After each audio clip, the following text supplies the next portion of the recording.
नमस्कार प्यारे बच्चों, कैसे हैं आप सब। आशा करता हूँ आप सभी बहुत ही अच्छे होंगे और अपने परिवार का, अपने शरीर का और ख़ास करके अपने पढ़ाई का बहुत ही अच्छी तरह से ध्यान रख रहे होंगे।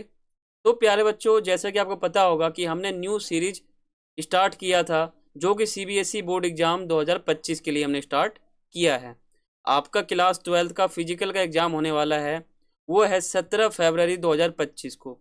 तो 17 फरवरी 2025 को जब आपका क्लास 12th का फिजिकल का एग्ज़ाम होगा, तो मैंने सोचा कि उस एग्ज़ाम से पहले मैं आपको रिवीजन वीडियो करवाता हूँ। तो उसी रिवीजन वीडियो के तहत हमारा दूसरा अध्याय है ये वाला, ठीक है। इससे पहले मैंने आपको पहला अध्याय करा दिया है। तो अगर आपने हमारे इस पूरे के पूरे सीरीज के 10 वीडियो को देख लिया ना, तो मैं आपको गारंटी देता हूँ कि आपका जो 17 फरवरी 2025 को पेपर होने वाला है फिजिकल का, वो आपको बहुत ही ईजी लगेगा, ठीक है। तो आज हम देखने वाले हैं दूसरा अध्याय, जिसका नाम है खेलों में, ठीक है। इसको खेलों में कर लेना, खेलों में बच्चे तथा महिलाएं। यानी खेल में बच्चे और जो महिलाएं हैं उनकी क्या भूमिका होती है। देखो, आपके सिलेबस में टोटल 10 चैप्टर दिए हुए हैं। हमने पहला चैप्टर कर लिया, तो इसको मैं टिक कर देता हूँ। आज हमारा दूसरा चैप्टर चल रहा है। तो बढ़ते हैं बच्चों आगे। पहले मैं आपको इस चैप्टर का जो टॉपिक है, जो हमारा दूसरा चैप्टर है खेलों में बच्चे तथा महिलाएं, तो इनके क्या टॉपिक है, इनका जो पूरा का पूरा टॉपिक है ना, वो मैं आपको बताता हूँ। तो पहला टॉपिक हमारा है आसन का अर्थ। दूसरा हमारा टॉपिक है अनुचित शारीरिक आसन के कारण। तीसरा हमारा है आसन संबंधी विकृति का अर्थ। चौथा हमारा है आसन संबंधी विकृति के प्रकार। पांचवा हमारा है महिला खिलाड़ी की विशेष परिस्थितियां। छठा हमारा है महिला खिलाड़ी की विशेष परिस्थितियां के प्रकार। और महिला एथलीट जो त्रय है, ठीक है। और महिला एथलीट जो त्रय है उनका अर्थ और प्रकार, यानी अर्थ प्रकार दोनों, ठीक है। ये टोटल हमारे 8 टॉपिक हैं। अगर आपने इन 8 टॉपिक को समझ लिया, तो पूरा का पूरा चैप्टर आपको समझ में आ जाएगा। इन 8 टॉपिक के ऊपर ये पूरा चैप्टर घूमेगा। तो शुरू करते हैं। देखो, पहले मैं आपको बता दूं चैप्टर का क्या अर्थ है। चैप्टर का अर्थ आपको समझ में आना चाहिए। मैं आपको हर चीज़ बारीकी से बताऊंगा, तब आपको समझ में आता रहेगा। देखो, जो चैप्टर का नाम है वो है खेलों में बच्चे तथा महिलाएं, या खेल में बच्चे तथा महिलाएं, ठीक है। तो इसमें हम ये समझेंगे कि खेल के अंदर कोई सा भी खेल हो, क्रिकेट हो, हॉकी हो, फुटबॉल हो, ठीक है, कुछ भी हो, XYZ, ठीक है, उसमें बच्चे और महिलाएं की क्या भूमिका होती है, ठीक है, इनका क्या रोल होता है वहां पर, ठीक है, समझ रहे हो ना, क्या रोल होता है और क्या इनकी भूमिका होती है, बस इसी को समझना है चैप्टर के अंदर। तो पहला टॉपिक हमारा है आसन का क्या अर्थ होता है। जैसे मान लो ये जो पीछे आसन कर रही है, ये जो आसन हो रहा है, आखिर आसन होता क्या है। देखो, आसन का मतलब सीधा सा होता है किसी भी आकार में बैठना, कोई सा भी आकार हो। तो लंबे समय तक सुखपूर्वक बैठने की स्थिति को आसन कहते हैं। जैसे मान लो इस अवस्था में अगर आप बैठते हो और बहुत ही लंबे समय तक बैठ पाते हो, तो यही हमारा आसन है। यानी किसी भी पोस्चर में, किसी भी आकार में, किसी भी स्थिति में, किसी भी मुद्रा में, ठीक है, बैठना ही आसन है। अब बात करते हैं अनुचित शारीरिक आसन के कारण। यानी मान लो अनुचित का मतलब, देखो, उचित शारीरिक आसन का मतलब है बिल्कुल सही तरीके से बैठना, सही तरीके से चलना, सही तरीके से अपने शरीर को रखना, ठीक है, वो हो गया उचित शारीरिक आसन। अब अनुचित का मतलब, जैसे मान लो कोई सीधा चलता है, लेकिन अनुचित का मतलब क्या है, वो टेढ़ा मेढ़ा चलेगा, उसका पैर सीधा नहीं है, तो लंगड़ा के चल रहा है, तो उसी को कहते हैं अनुचित शारीरिक आसन। यानी ऐसे आसन जो उचित ना हो। जैसे मान लो आप सीधा चल रहे हो, आपका पैर सीधा है, इसका मतलब आप क्या कर रहे हो, उचित शारीरिक आसन कर रहे हो, वो भी आसन सही है, ठीक है। लेकिन जब हमारा शरीर उल्टा आसन करने लग जाता है, जैसे मान लो टेढ़ा चलना, सीधा ना बैठ पाना, गर्दन पूरा नहीं मुड़ रहा है, हाथ मुड़ा हुआ है, इस प्रकार का जो आसन होता है ना, ये अनुचित आसन होता है।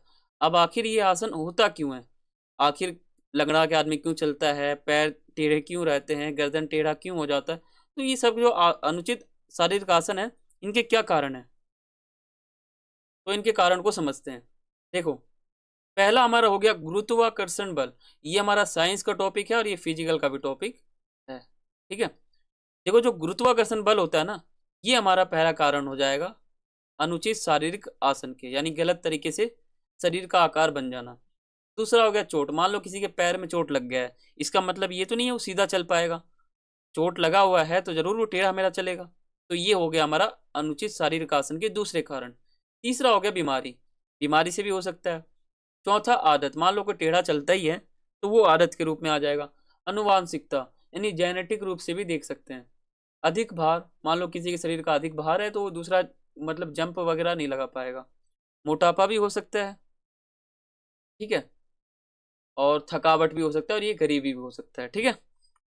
अब हम तीसरा टॉपिक देखेंगे अपना, आसन संबंधी विकृति का क्या अर्थ होता है। देखो आसन संबंधी विकृति क्या होती है ये मैं आपको बताऊंगा। देखो शरीर की बनावट में उत्पन्न ऐसी विकृतियां जो अनुचित शारीरिक आसन द्वारा उत्पन्न होती है ना, उसे कहते हैं आसन संबंधी विकृतियां। अब सीधी सी बात यहां पर क्या है, उचित मतलब क्या होता है, उचित आसन, ठीक है, यानी बिल्कुल सही आसन, सीधा चलना, सही से बैठना, जो भी सही चीज है वो होना, ठीक है, शरीर का सही आकार लेना, वो हो गया उचित आसन, ठीक है। दूसरा हो गया अनुचित आसन। अनुचित आसन का मतलब क्या हो गया, जो उचित ना हो, जैसे मान लो लोग जैसे सीधा चलना चाहिए पैरों से लेकिन आदमी टेढ़ा चलता है, ये हो गया अनुचित आसन। अब अगर आदमी बहुत दिनों तक टेढ़ा मेढ़ा चलता जा रहा है, टेढ़ा मेढ़ा चलता जा रहा है, तो इस समय क्या होगा, उसका जो टेढ़ा चलने की स्थिति है ना और बुरा हो जाएगा वो। तो उसी को कहते हैं आसन संबंधी विकृतियां। टेढ़ा चलने से धीरे धीरे जो है विकृति बनने लग जाती है। यहाँ लिखा हुआ है शरीर की बनावट में उत्पन्न ऐसी विकृतियां जो अनुचित शारीरिक आसनों द्वारा उत्पन्न होती है। अगर हम अपने आसन को खराब कर लेते हैं, जैसे मान लो अनुचित रूप से बैठते हैं, अनुचित रूप से काम करते हैं, तो उससे हमारे शरीर में बहुत ज़्यादा परेशानी होता है, और वही परेशानी को विकृति कहते हैं, ठीक है। अगर समझ नहीं आया तो आप मुझे कमेंट कर सकते हो। अब बात करते हैं आसन संबंधी विकृति के प्रकार कितने होते हैं। तो आसन संबंधी विकृति अगर टोटल मिला लोगे तो हमारे जो है 2, 4, 6, 7, ये 7 मैंने आपके सामने लिखे हैं। पहला है घुटनों का टकराना, दूसरा है चपटे पैर, तीसरा है गोल कंधे या झुके हुए कंधे, चौथा है आगे की ओर कुबड़, पांचवा है पीछे की ओर कुबड़, छठा है धनुषाकार टांगे, और सातवां हमारा स्कॉलोसिस है, ठीक है। अब हम बारी बारी इन सब विकृति को समझेंगे। देखो पहला हमारा है घुटनों का टकराना। इसमें आपको मैं सीधा बता दूं, इनको आप छोड़ो, ये आप अपने मन से बनाकर खुद बनाकर लिख सकते हो। जैसे मान लो ये पैर है, ठीक है, चलते समय जो 2 पैर है ना ये बीच वाले, ये इधर से सटेगा, ये इधर से सटेगा, यानी कुल मिला के ये आपस में टकराएंगे यहाँ से। अब अगर ये टकराएंगे इसका मतलब क्या है कि आदमी गिर सकता है। और असली बात क्या है, असली बात यह है कि आदमी को सीधा चलना चाहिए लेकिन ये टेढ़ा हो गया। टेढ़ा क्यों हो गया, ये धीरे धीरे क्या किया, अपना जो आसन है उसको अनुचित रूप से बना लिया, ठीक है। लोग सीधा चलते हैं लेकिन ये टेढ़ा चलने लग गया, और टेढ़ा चलते चलते चलते चलते 1.5 महीने में एक बीमारी हो गई जिसको कहते हैं घुटनों का टकराना। तो ये हो गया घुटनों का टकराना। इसमें क्या होता है ना, दोनों घुटने आपस में टकराते हैं जिससे बहुत दर्द होता है, चलने में परेशानी होती है। ये आप बना बना के घुटनों को टकराने में लिख सकते हो। आप सिर्फ और सिर्फ कोई सी भी विकृति हो, विकृति का फोटो देखो, और फोटो देखने के बाद आप उसमें बता सकते हो कि उसमें क्या हो रहा है, ठीक है। अगला है घुटनों को टकराने के लक्षण। लक्षण तो इसमें सीधा दिखेगा कि पैर आपस में टकराएंगे। जैसे खड़े रहने में रहते समय क्या होता है, दोनों घुटने आपस में स्पर्श होते हैं, चलते समय आपस में टकराते हैं, दौड़ते समय भी आपस में टकराते हैं। इसका मतलब है जब भी 2 पैर आपस में टकराते हुए दिख जाएं तो यही लक्षण है, ठीक है। तो आप इसके अंदर की बात और इसके लक्षण अपने मन से बना के लिख सकते हो, क्योंकि आप ये चित्र देख लोगे ना तो आपको समझ में आ जाएगा पूरी की पूरी कहानी। अब बात करते हैं घुटनों के टकराने के कारण आखिर होता क्यों है। तो विटामिन बी, कैल्शियम या फास्फोरस, इसकी कमी हो जाना, या फिर मोटापा या बीमारी, या जो भी पैर है वो विकसित ना होना, ठीक है, ये कारण हो जाएंगे। ये भी आप बना के लिख सकते हो। अगला है सावधानी, यानी ऐसा आहार लेना जिसमें विटामिन डी, कैल्शियम या फास्फोरस हो, ठीक है। और दूसरा बहुत बड़ा मतलब सावधानी हो जाएगा, कम उम्र में चलाना, ठीक है, जैसे 2 साल 3 साल की उम्र में चलाना, तो ये हो जाएगा। अब बात करते हैं इनको ठीक करने के उपाय। तो घुड़सवारी या साइकिलिंग, जो साइकिल चलाते हैं ना, तो साइकिलिंग या पद्मासन या गोमुखासन या तकिया रखकर जो है बैठना, ये सभी उपाय हैं, ठीक है। घुड़सवारी करना, साइकिल चलाना, या पद्मासन करना, गोमुखासन करना, या तकिया 2 पैर के बीच में रखकर सोना, या कोई भारी चीज भी रख के सोना। दूसरा अगला हमारा है वो है चपटे पैर। इसमें क्या होता है ना, जैसे मान लो आपका पैर है, अगर आपने पैर अपने जमीन पे रखा और अगर ऐसा छाप आता है इसका मतलब आपका पैर सही है, आपको चपटे पैर नहीं है। अगर ऐसा निशान आता है इसका मतलब आपका पैर जो है चपटा है, यहाँ से चपटा हुआ है। अब इसमें आप बनाओगे कैसे? जैसे मान लो चपटे पैर में क्या होता है, ये पैर इस प्रकार से सट दिखते हैं, ठीक है। तो पैर हर व्यक्ति के लिए खड़े रहने, चलने, दौड़ने, कूदने के लिए आधार प्रदान कर रहे हैं, ठीक है, या करते हैं। चपटे पैर मुख्य रूप से नवजात शिशुओं को उसके उनके अंदर जो है ना पाया जाता है, जो धीरे धीरे एक आसन संबंधी विकृति का रूप ले लेता है। इस समस्या से ग्रस्त व्यक्ति को पैरों में दर्द रहता है और खड़े रहने में, चलने में परेशानी होती है। तो ये आप बना के लिख सकते हो कि चपटे पैर के अंदर आखिर होता क्या है। और अगर आपने ये लिख दिया ना तो आपको लक्षण भी समझ में आ जाएगा। लक्षण सीधी सी बात है, ये फोटो देखो, लक्षण आप खुद बना के लिख सकते हो, ठीक है। जैसे पैर की लंबे छाप वाला खत्म हो जाना, यानी ये जो ये वाला, चलते या खड़े रहते समय जो है पैर के मध्य भाग में दर्द होना, इस साइड। पैरों को गीला करके फर्श पे रखें, और अगर निशान ऐसा आता है इसका मतलब चपटे पैर हैं, ऐसा आता है तो नहीं है। तो ये आप लक्षण खुद बना के लिख सकते हो, क्योंकि आपने फोटो देख ही लिया, फोटो के अंदर आपको दिख ही चुका है कि क्या बात है। अब इसके कारण क्या हो सकता है? कमजोर मांसपेशियां या अधिक भार उठाना, ठीक है, ये सब हो सकता है। अब इनकी सावधानी क्या है? सावधानी हो जाएगा जूते, मतलब सही जूते पहनना, ठीक है। जो भी खराब जूते हैं उनसे बचना, मोटापे से बचना, ठीक है। और जो एड़ी होता है, जैसे जहाँ तक हो सके ऊंची एड़ी के जूते पहनने से बचे। जो भी, जो मान लो नीचे सोल होता है वो बहुत ऊंचा है, ऊंचा, तो इससे अगर हम ऐसे पहनेंगे तो यहाँ पे ऐसा चपटे पैर हो जाता है, ठीक है। ये सब हो जाएगा हमारा सावधानी। अब इनको ठीक करने का उपाय वो आप खुद भी बना के लिख सकते हो कि आखिर ऐसा हुआ है और इसको ठीक कैसे कर सकते हैं, ठीक है। अब बात करते हैं गोल या झुके हुए कंधे।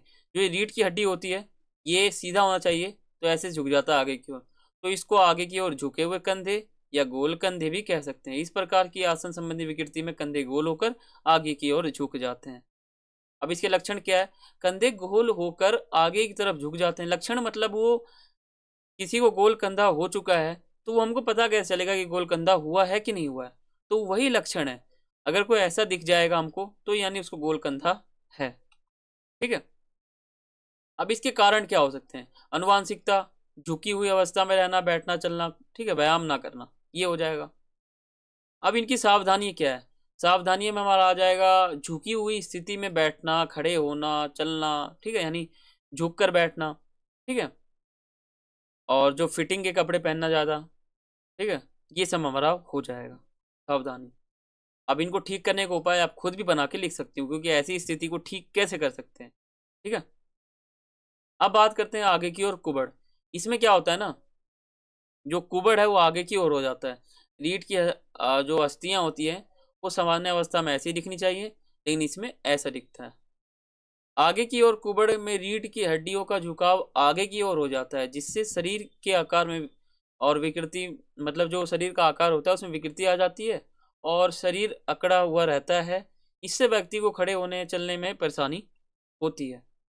इसके जो लक्षण है वो हमारा ये लक्षण है, और ये फोटो भी देख सकते हो आप, ये भी लक्षण है। अब बात करते हैं इसके कारण।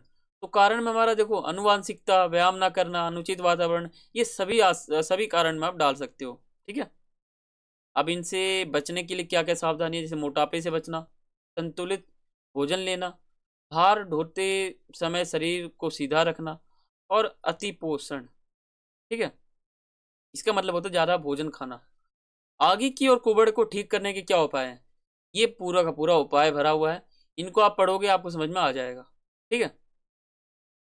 अब बात करते हैं पीछे की और कुबड़। उसमें था ये, अब इसमें है इसका, ये जो रीढ़ की हड्डी जैसे मान लो उसमें क्या था, ये आगे हो गया, आगे की ओर में। अब ये क्या हो रहा है, ये पीछे की ओर जा रहा है, इसको कहते हैं पीछे की ओर कुबड़, इसका उल्टा, ठीक है। इसके लक्षण भी यहाँ लिखे हुए हैं, फिर जाके इसके कारण भी लिखे हुए, कुपोषण, बीमारी, अत्यधिक भार, ठीक है, उठते बैठते समय अनुचित आसन, व्यायाम की कमी, ये आप लिख सकते हो इसमें पूरा का पूरा। अब जो इसकी सावधानियां हैं वो सावधानियां टोटली ये हैं, ठीक है। अब पीछे की ओर कुबड़ को ठीक करने के उपाय, वो उपाय हमारे टोटल ये हैं, ठीक है। और धनुषाकार टांगे कैसे होते हैं? जैसे मान लो घुटनों के टकराने में आपने क्या सीखा था कि जो घुटने हैं वो आपस में टकराते रहते थे, लेकिन इसमें क्या है ना, ये दोनों के बीच में स्पेस बनेगा, ठीक है। आप जो धनुषाकार टांगे हैं इनके लक्षण, अगर ऐसे पैर दिखते हैं तो ये हमारा लक्षण हो जाएगा, और इसमें आप लिख भी सकते हो ऐसे, यानी ये प्रैक्टिकली है और ये थ्योरी के हिसाब से है। धनुषाकार टांगे के होने वाले कारण, यानी ये क्यों हो रहा है, इसके कारण क्या है। तो विटामिन डी, कैल्शियम और फास्फोरस, ये तीनों कारण में लिख सकते हो, यानी मतलब सभी प्रकार की बीमारियों में लिख सकते हो। ठीक है, और सावधानियां हमारा पूरा ये है। ठीक है, अब हम बात करते हैं धनुषाकार टांगे को ठीक करने के उपाय। जैसे विटामिन डी लेना, वो हमें धूप से मिल जाएगा। ठीक है, और पैरों के अंदर के किनारों पर चलने की विकृति, जैसे मान लो पैरों के अंदर, जैसे मान लो ये पैर है, ये आपस में टकरा रहे हैं, इसको दूर दूर करते रहना। ठीक है, और दौड़ना, यही हो सकता है। और स्कोलोसिस में क्या होता है, जैसे मान लो आगे की ओर कुबड़ में क्या होता है, रीढ़ की हड्डी का झुकाव आगे की ओर हो जाता है। ठीक है, आगे की ओर। और पीछे की ओर में क्या होता है ना, रीढ़ की हड्डी का झुकाव पीछे की ओर हो जाता है। लेकिन जब रीढ़ की हड्डी आगे और पीछे की बजाय दाएं या बाएं हो जाए ना, दाएं या बाएं हो जाए, तो इसी को कहते हैं स्कोलोसिस। अगर दाएं हो गया ये भी स्कोलोसिस है, बाएं हो गया ये भी स्कोलोसिस है। ठीक है, तो स्कोलोसिस भी एक प्रकार का आसन संबंधी विकृति है जिसमें रीढ़ की हड्डी का झुकाव दाएं या बाएं और हो जाता है। अगर कोई आपसे पूछे कि स्कोलोसिस क्या है, तो आपको ये बताना है कि रीढ़ की हड्डी का झुकाव दाएं या बाएं और हो जाना, यही स्कोलोसिस है। और आगे पीछे होने के लिए तो हमारा अलग ही है। अब इसके लक्षण क्या है, इसका लक्षण सीधा सा है कि आदमी का कंधा या तो इधर झुकेगा या तो उधर झुकेगा। ऐसा झुकता हुआ दिख रहा है तो इसका मतलब ये लक्षण में आ जाएगा। लक्षण का मतलब आप खुद ही सोचो कि अगर ऐसी बीमारी होती है तो आपको क्या दिखे कि आप ये पहचान सको कि स्कोलोसिस हुआ है कि नहीं हुआ है। तो आपको मेनली ये दिखना चाहिए कि कंधा कहाँ पे झुका हुआ है। अगर नहीं झुका हुआ है तो इसका मतलब नहीं है, एक साइड भी झुका हुआ है इसका मतलब है। ठीक है, इसके कारण में क्या आ जाएगा, ये पूरे हमारे कारण है। ठीक है, ये आखिर हुआ क्यों। ठीक है, अगर आपको क्वेश्चन ना भी आए ना, तो आप खुद बना के लिख सकते हो। जैसे मान लो आपको कारण नहीं पता है, तो आप ये फोटो देखो और फोटो देख के खुद ही सोचो कि ये क्यों हो रहा है, तो कारण अपने आप समझ में आ जाएगा। अब सावधानियां, ये ना हो ऐसा क्या करें। ठीक है, अब उपाय, अगर ये हो चुका है तो इसको ठीक कैसे करें। ठीक है, अब हम बात करते हैं महिला खिलाड़ी की विशेष परिस्थितियां। जैसे हमारा पहला आ जाएगा महिला खिलाड़ी की विशेष परिस्थितियां, जिसका मतलब होता है महिलाओं के शरीर में मासिक धर्म की शुरुआत होना। ठीक है, और इसके जो परिस्थितियां होती है, जैसे स्टेप बाय स्टेप जो होता है उसके प्रकार कितने होते हैं। तो पहला होता है प्रथम रजोरोध, दूसरा होता है असामान्य मासिक धर्म। ठीक है, प्रथम रजोरोध में क्या होता है, पहली बार पीरियड्स आना। ठीक है, ये हो गया हमारा प्रथम रजोरोध। महिला खिलाड़ी पर मासिक धर्म के प्रभाव, जो भी प्रभाव दिखते हैं वो आपके सामने यहाँ पर लिखे हुए, ये सभी प्रभाव हैं, यानी जब पीरियड्स आते हैं तो उस समय क्या क्या प्रभाव पड़ते हैं। असामान्य मासिक धर्म, ठीक है, मासिक धर्म का नियमित अंतराल पर ना होना, यानी इसका मतलब यही है कि जो मासिक धर्म की शुरुआत है वो, जैसे मान लो 4 दिन होने के बाद 2 दिन ना होना, 3 दिन ना होना, फिर 4 दिन बाद होना, यानी इस प्रकार से रुक रुक कर होना, इसी को कहते हैं असामान्य मासिक धर्म, यानी सामान्य रूप से ना आना। महिला खिलाड़ी पर असामान्य मासिक धर्म के क्या प्रभाव पड़ते हैं, जैसे मान लो खिलाड़ी, जो महिला खिलाड़ी है उनके कार्य में कमी आ जाएगी, वो खेल नहीं पाएंगे सही से, काम नहीं कर पाएंगे सही से, तो ये पूरा हमारा हो जाएगा प्रभाव। ठीक है, अब महिला एथलीट जो त्रय है, यानी जो महिला का मतलब जो गर्ल है, ठीक है, एथलीट मतलब होता है खिलाड़ी, और त्रय मतलब हो जाता है 3, यानी महिला खिलाड़ी से संबंधित 3 परेशानियां। अब हम बात करते हैं महिला एथलीट त्रय का क्या अर्थ होता है। तो महिला एथलीट त्रय का अर्थ होता है कि महिला खिलाड़ी के शरीर में 3 प्रकार की परेशानियां होती है, इसी को कहते हैं महिला एथलीट त्रय। त्रय मतलब 3, महिला एथलीट मतलब खिलाड़ी। 3 प्रकार की कौन सी परेशानियां हैं, जो हमारे 3 परेशानियां है ना महिला खिलाड़ी के अंदर, वो है ऑस्टियोपोरोसिस। ठीक है, पहला है ऑस्टियोपोरोसिस, दूसरा है मासिक रजोरोध, तीसरा है भोजन संबंधी विकार। तो पहले हम समझते हैं ऑस्टियोपोरोसिस। देखो, ऑस्टियोपोरोसिस एक प्रकार की हड्डी संबंधित रोग है जिसमें हड्डियों के अस्थियां खनिज का घनत्व जो है वो कम होने के कारण ये हड्डी कमजोर हो जाती है, हल्का फुल्का झटका लगते हड्डी टूट जाता है, ये होता है ऑस्टियोपोरोसिस। मान लो किसी को ऐसा लक्षण हो गया कि हल्का फुल्का चोट लगने से हड्डी टूट जाता है, तो इसको कहते हैं ऑस्टियोपोरोसिस। ऑस्टियोपोरोसिस का अर्थ क्या, मतलब इसके लक्षण क्या होते हैं। तो कमजोर हड्डियों के कारण बार बार अस्थियों का चटकना, टूटना, आवाज आना, ठीक है, दर्द होना, ये लक्षण है। अगर ऐसा होता है इसका मतलब ऑस्टियोपोरोसिस है, हड्डी टूटने की संभावना है। इसके कारण क्या है, आखिर क्यों हो रहा है ये? तो आहार में कैल्शियम की कमी सबसे ज्यादा, हड्डियों के लिए क्या होता है ना, हड्डियों के लिए सबसे ज्यादा मुश्किल, सबसे ज्यादा मेन होता है कैल्शियम, ठीक है, क्योंकि हड्डियों का विकास, हड्डियों को मजबूत करना, हड्डियों को बहुत बेहतर बनाना, ये मेन काम करता है विटामिन सी, ठीक है, विटामिन सी, नहीं सॉरी, कैल्शियम करता है, ठीक है। कैल्शियम जो है मेन काम करता है हड्डियों के विकास में, हड्डियों को मजबूत बनाने में। अगर मान लो किसी हड्डी टूट चुकी है तो उसको कैल्शियम लेना पड़ेगा। कैल्शियम नॉन वेज में ज़्यादातर मिलता है, ठीक है, और वेज में भी मिलता है लेकिन नॉन वेज में ज़्यादा मिलता है, तो ये कैल्शियम हो जाता है हमारा, ठीक है। और नशा करना, ये भी हो सकता है हड्डी को कमज़ोर करने का कारण। भोजन संबंधी विकार भी हो सकता है। और बाकी ऑस्टियोपोरोसिस से बचाव के लिए क्या सुझाव है? अगर मान लो किसी को ना हो, ऐसा कुछ करें, तो आखिर क्या उपाय हो सकता है, मतलब क्या सुझाव देने की जो सजेशन है वो क्या है? तो कैल्शियम तथा प्रोटीन युक्त आहार का सेवन करना। अगर किसी को रोग नहीं चाहिए अपने शरीर के अंदर, तो उसको कैल्शियम और प्रोटीन तो लेना ही चाहिए। नियमित रूप से व्यायाम करना चाहिए, ये एडिशनल की कैटेगरी में आ जाएगा, ठीक है। अगर आप कैल्शियम प्रोटीन लेते हो, व्यायाम नहीं करते हो, तो भी काम चल जाता है। व्यायाम सत्र या प्रतियोगिता के बाद पर्याप्त आराम भी करना, यानी ये है ना, व्यायाम या प्रतियोगिता के बाद आराम भी करना। मासिक रजोरोध, ये क्या होता है ना, मासिक रजोरोध किसी महिला की वह स्थिति होती है जिसमें प्रजनन योग्य आयु होने के बावजूद भी उनमें मासिक धर्म की शुरुआत नहीं होती है।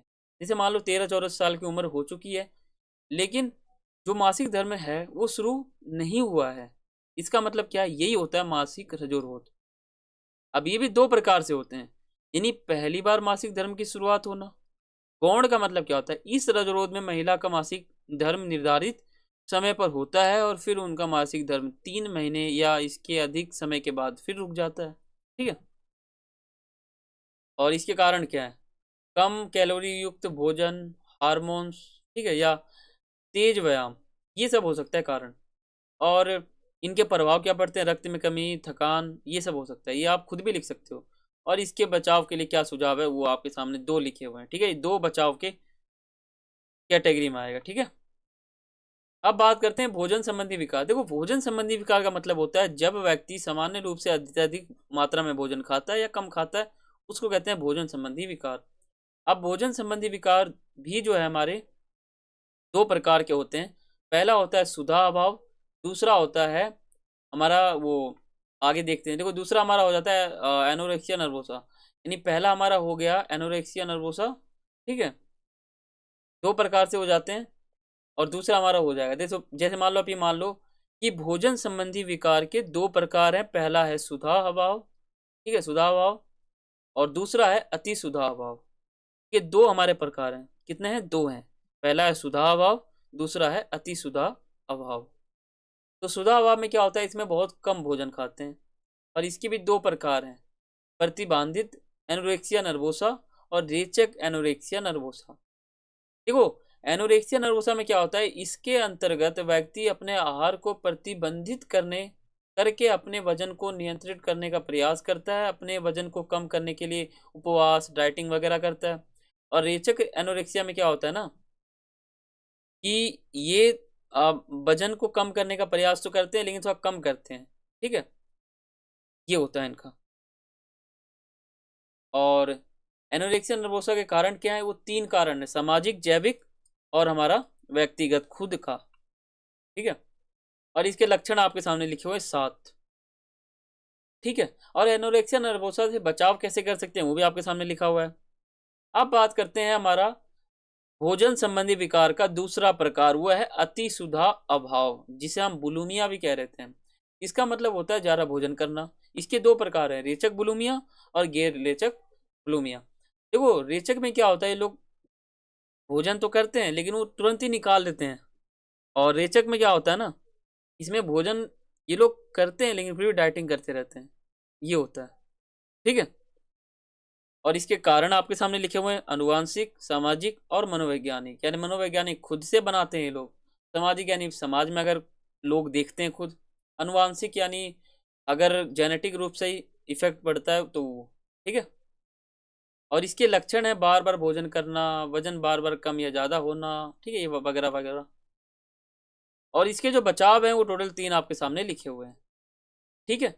तो आशा करता हूँ कि आपको हमारा ये चैप्टर जो दूसरा था, खेलों में बच्चे तथा महिलाएं, अब आपको ये समझ में आ चुका होगा कि खेलों में बच्चे तथा महिलाएं का क्या मतलब है, ठीक है। तो बच्चों ये हमारा जो सीरीज चल रहा था, इस सीरीज के तहत हमने पहला चैप्टर और दूसरा चैप्टर कर लिया, ठीक है। तो कल हम तीसरा चैप्टर करेंगे।